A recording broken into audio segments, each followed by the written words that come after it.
Hi, my name is Tom Dean. I'm a band director at Castle High School, and it's my privilege through this video to share some of my experiences with the impact that was and is and will continue to be Sophie Rinehart and her amazing family. Sophie came to us as a sixth grader at Castle North Middle School as a very accomplished flute player already and great vocalist. Sophie was so patient and so kind. I was worried that she would get bored, and so I approached her about, could you help students that are struggling or just beginning? And she was so quick to say yes and so helpful in so many ways.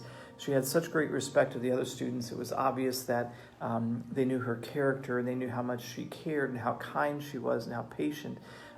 They obviously respected her musical ability, but there was something else there inside her. And I just thought from the very beginning, what a great heart of a teacher that she had. So even though she won many, state honors and district honors as a sixth grader, seventh grader, eighth grader, and played an important role in the program, she was also not too big that she didn't want to stop and help others. When she came to the high school program, it was interesting because we were trying to find ways to showcase or maximize her talents.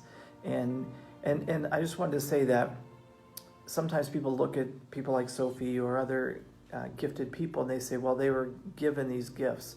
And I truly believe that Sophie was given a lot of gifts, but I also know that she worked and was very diligent and very humble about these gifts and worked to hone these gifts and saw how she could impact and affect other people. So her freshman year, sophomore year, we were working on ways to kind of integrate her into the program and the marching program especially, and utilize her talents. In 2016, we really had a program we thought was going to be really good. As a matter of fact, we had this program ready in 2015. It was missing one song, but I thought so much of this program, these ideas, concepts, that I wanted to wait until 2016 because we were going to the Grand Nationals. So 2015, we did a different show. 2016, we were working on this show, and as I said, it was missing one part, and one important part, a ballad part, a slower part with an emotional connection to it. And I was struggling with the music and repertoire, and I was driving home from Indianapolis one time, and this song came on the radio, and I instantly just fell in love with it. Hadn't heard it before, wasn't even familiar with the artist at that time. But at any rate, I quickly found out it was Gravity by Sarah Bareilles, and I was so taken by this tune. I got back to school, and it was in the afternoon, and saw Sophie as school was letting out, and I said, hey, I just heard this song. I can't get out of my head. It's incredible. I just heard it for the first time. Are you familiar with Sarah Bareilles? And she immediately got so excited, and she said, Gravity. Yeah, Gravity. And I said, that's the song. And she said, absolutely. She's one of my favorites and everything. I said, well, could you do me a favor at some point?